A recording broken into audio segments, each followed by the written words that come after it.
باجوہ اپنا بندہ تھا, کسی کے بندے نہیں تھے. وہ گیمز کھیل رہے تھے, وہ خان صاحب سے کچھ کام کروانا چاہ رہے تھے. جینیونلی وہ چاہتے تھے کہ کچھ گڈ گورننس ہو. آئی ایم ایف کے اوپر کافی پرابلمز رہے شروع میں, فائنانس منسٹر آئے گئے, ایسے لگتا تھا Khan doesn't have his grip over the economy. اسی طریقے کے ساتھ پنجاب کے اوپر کافی ایشوز تھے. اسٹیبلشمنٹ چاہتی تھی کہ علیم خان کو چیف منسٹر بنایا جائے, خان صاحب نے ان کو جیل میں ڈال دیا, نیب کو پیچھے لگوا دیا. پھر جب وہ ان کو نکالا بھی تو ان کو سینئر منسٹر بنایا ایک کمپرومائز کے طور پہ, مگر خان پھر بھی بات نہیں مانا.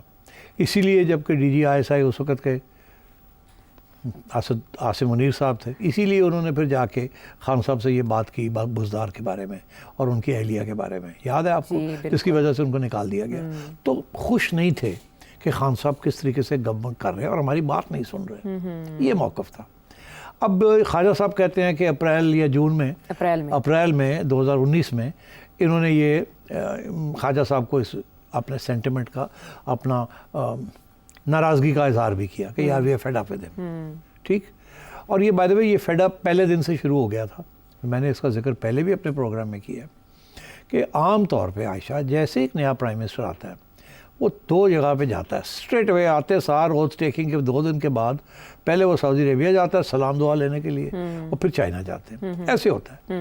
خان صاحب نے انکار کر دیا چائنا جانے سے اور سعودی عربیہ جانے سے. اور جنرل باجوہ کا یہ کہنا ہے, انہوں نے کافی جگہ پہ یہ بات کہی ہے کہ جی ہم نے تو اس کو بڑا کہا کہ جاؤ جاؤ جاؤ, تو اس نے کہا نہیں میں نے 3 مہینے کے لیے کہیں نہیں جانا. اور اس کی وجہ یہ تھی کہ بشرا بی بی نے کہا تھا آپ نے 3 مہینے ملک سے باہر نہیں جانا, سمندر سے سفر نہیں کرنا. تو اس لیے خان صاحب نہیں گئے. پھر بہت ناراض تھے, جنرل باجوہ کو جانا پڑا سعودیز کو بتانے کے لیے کہ کوئی مسئلہ ہے, آ رہے ہیں. کہ وہ انسلٹ سمجھتے نا کہ ان کو کیا کہ پرائم منسٹر آ رہا ہے اور پھر نہیں آ رہا. تو وہیں سے پہلے دن سے یہ تھوڑی سی گڑبڑ ہو گئی تھی. بہرحال میں آپ کو یہ بتاؤں کہ جون تک وہ خصوصی بہت ناراض تھے خان سے, مگر اور ان کے پاس آپشن بھی نہیں تھا کہ وہ جاتے کہاں. انہوں نے تو اپنے ساری جیسے کہتے ہیں نا پتے چل چکے تھے, اور نون لیگ اور پیپلز پارٹی سے کٹاؤ ہو گیا تھا, کٹ اور دشمنی ہو چکی تھی. سارا انہوں نے اپنے انڈے جو تھے خان صاحب کی باسکٹ میں ڈال دیے.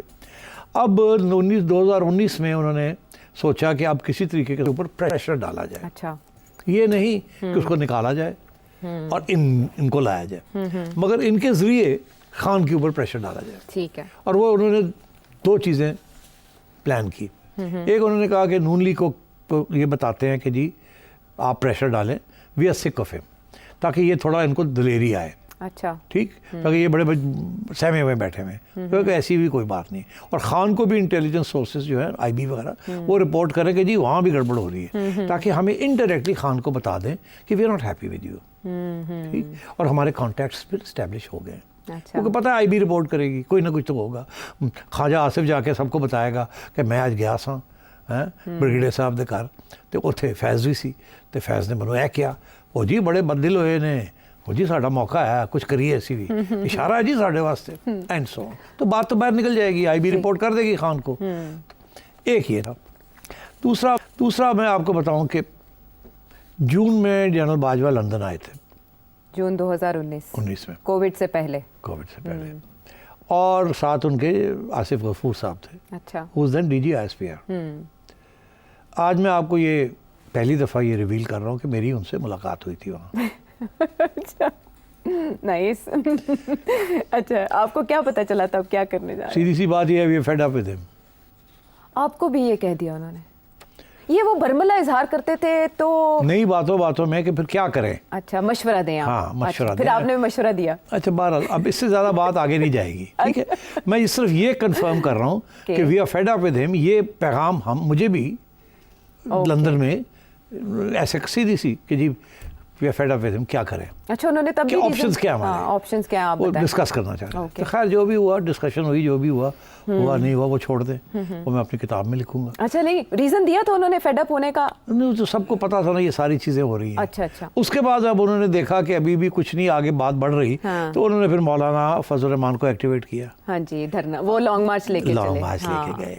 وہ ان کا آخری کارڈ تھا. اچھا, مگر اسی لیے شہباز شریف صاحب نے اس کو سپورٹ نہیں کیا. نواز شریف صاحب نے خط لکھا تھا لیکن شہباز شریف صاحب نے کسی نے سوائے مولانا کا ناراضگی یہ بات کی تھی کہ شہباز صاحب آئے سلام دعا لے گئے اور 2 باتیں کر کے چلے گئے, مگر نون لیگ نے سپورٹ نہیں کیا, پیپلز پارٹی نے نہیں سپورٹ کیا, نہیں کیا. تو مولانا کی اچھا ان کو پتا تھا کہ یہ گیم چل رہی ہے, اچھا یہ نہیں ہے کہ فیصلہ ہو گیا ہے عمران کی چھٹی کرانی ہے. مولانا کو انہوں نے بڑی سخت طریقے سے کہا کہ تسی کر دیو اسی چھٹی کرا دیں گے. اسی لیے مولانا ناراض تھے کہ جی میں تو سارے بندے لے کے پہنچ گیا اتنے تو ہویا کچھ نہیں, تو میں نے تو چھوڑ کے آنا پڑ گیا. اسی لیے کافی عرصے تک وہ بڑے ناراض رہے اسٹیبلشمنٹ کے ساتھ. وہ جنرل فیض کی گیم تھی وہ, اسی لیے وہ جنرل فیض یہ سارا گیم جو تھی نا پلاننگ, یہ جنرل فیض کر رہا تھا, تو وہ بھی ناکام ہو گئی. اب میں آپ کو بتاؤں یہ گیم پلاننگ تھی صرف to put pressure on Imran, اس کو نکالنا نہیں چاہتے تھے, اس سے اپنے کام کروانا چاہتے تھے, کیونکہ ایز دے سیڈ ہمارے آپشنز کیا ہیں. آپشن یہ نواز شریف کو واپس لے کے آئے, وہ تو سوال ہی پیدا نہیں ہوتا, وہ تو اور ہمارے خلاف ہے, وہ تو بالکل ہی ساڑھے گٹیاں بیٹھے ہیں میاں صاحب. ہاں ووٹ کو عزت دو کا بیانیہ چل رہا تھا. تو میاں صاحب تو نکالے اسی لیے گئے تھے کہ انہوں نے ہر بات ان کی نہیں مانی. اب خان صاحب بھی تھوڑے بہت گڑبڑ کرنے لگے کہ ہر بات نہیں ماننی, تو ان کو عادت نہیں ہے کہ ہماری بات کوئی نہ مانے. اسی لیے شہباز شریف صاحب جو ہے وہ جو کہتے ہیں وہ کر دیتے ہیں, وہ کہتے ہیں نہ نہیں کرنی نہیں تو چھٹی ہو جانی. اچھا اب بات یہ ہے کہ دس آئی کین کنفرم کہ یہ شروع ہو چکا تھا 2019 میں. مولانا کا جو لانگ مارچ تھا واز دا ٹاپ پوائنٹ. اس کے بعد پورا 1 سال کچھ نہیں ہوا. پھر 2022 میں یہ سارا نیا معاملہ شروع ہوا of vote of no confidence کی تیاری 2022 میں. جی جی تو یہ 2019 کے اینڈ میں شروع ہو گیا تھا نا, یہ کووڈ آ گیا تھا نا, پھر اس کے بعد تو ظاہر ہے کووڈ کی وجہ سے مگر 2022 میں, اور پھر اس کے بعد آگے جا کے 21-22 کے قریب یہ پھر سے چلی. نومبر 21 میں شروع ہو گیا نا پھر. جی جب آپ خبریں دیا کرتے تھے بالکل تو یہ سلسلہ چل رہا تھا, بڑھتا جا رہا تھا, اور خان ریزسٹنس کرتا جا رہا تھا, اور وہ بڑھتا جا رہا تھا. اور یہاں تک میں آپ کو بتاؤں ایک سٹیج ایسی آئی تھی, اب یہ بھی میں اب یہ بھی کتاب میں لکھوں گا. اچھا جنرل فیض نے اور بھی لوگوں کو بگایا تھا مطلب ہے کہ نواز کو یہ کہیں, نواز کو وہ کہیں. اچھا نمائندے بھیجے تھے کہ نون لیگ کے لوگوں کو یا ان کے ہمدردیوں کو ان کے ساتھ رابطہ کر کے اور کہا جا کے نواز کو گئے یہ کریں ہم یہ کریں گے, آپ یہ کریں, پیغام لے کے جائیں. پیغام لینے کے لیے 2-3 لوگ انہوں نے اکٹھے کیے ہوئے تھے. ایک تو ایکس گورنر سندھ تھے, آپ کو یاد ہوگا, وہ بھی کہتے تھے کہ میں بڑا قریب ہوں. اچھا وہ زبیر صاحب, محمد زبیر صاحب. اوکے وہ تو کہتے تھے نا کہ میری ملاقات ہے زبیر اینڈ سو آن. اور پھر ایک اور صاحب بھی تھے جو کہ آج کل اسپیکر پنجاب اسمبلی کے ہیں, ملک احمد خان صاحب, وہ بھی بڑے قریب ہیں ان کے. تو یہ 2 تو آتے جاتے تھے, پیغام لاتے تھے, لے کے جاتے تھے. اور پھر میرا خیال ہے ایک آدھ صحافی ادھر ادھر سے بھی انہوں نے کوشش کی کہ ان کو بھی استعمال کیا جائے ٹو کنوے میسیجز. ہو گئے نا وہ استعمال, ابھی بھی استعمال میں نہیں, مطلب ہے کہ وہ بات نہیں بنتی, مگر مطلب ہے کوشش کی گئی تھی. اوکے اور وہ بہت سی ایسی کوششیں تھی جو کچھ ہے جنرل باجوہ کو بھی پتہ نہیں تھی, جو جنرل فیض اپنے انیشیٹو پہ کر رہے تھے گیم پلینگ. ہاں یہ ہے, اسے پاور گیمز ہی کہیں گے. جب شہباز صاحب جیل میں تھے لاہور میں, تو جو اسٹیشن کمانڈر تھے ان کی خفیہ ملاقاتیں شہباز صاحب سے چلتی رہتی تھی, اور خان صاحب کو پتہ تھا. اسی لیے وہ کہتے ہیں نا کہ یہ تو ان کے ساتھ بھی رابطے میں تھے اور یہ ہوا. جی بالکل, گریٹ گیمز. اچھا چلے, یہ جو باتیں ہیں آپ کی, ویسے تو سمجھ نہیں آ رہا کہ خواجہ آصف صاحب نے اس وقت یہ بات کیوں کی. یہ بڑی حیرت انگیز ہے کہ اس وقت فیض حمید صاحب کے حوالے سے یہ باتیں کرنے کا مقصد کیا ہو سکتا ہے. لیکن جنرل فیض حمید بھی انکوائری یا کوئی بھی کیس اپنے منطقی انجام تک کیوں نہیں پہنچ سکا, یہ اشارہ دیتا ہے ان باتوں کا کہ فیض حمید صاحب کے حوالے سے خواجہ آصف جو کہہ رہے ہیں وہ سچ کہہ رہے ہیں. باقی آپ نے جو معاملہ ہے وہ سنا سیٹھی صاحب کی زبانی. سیٹھی صاحب کی کتاب کب آئے گی, یا سیٹھی صاحب سے کسی شو میں ضرور جانیں گے. اگلے پروگرام تک کے لیے ہمیں اجازت دیں.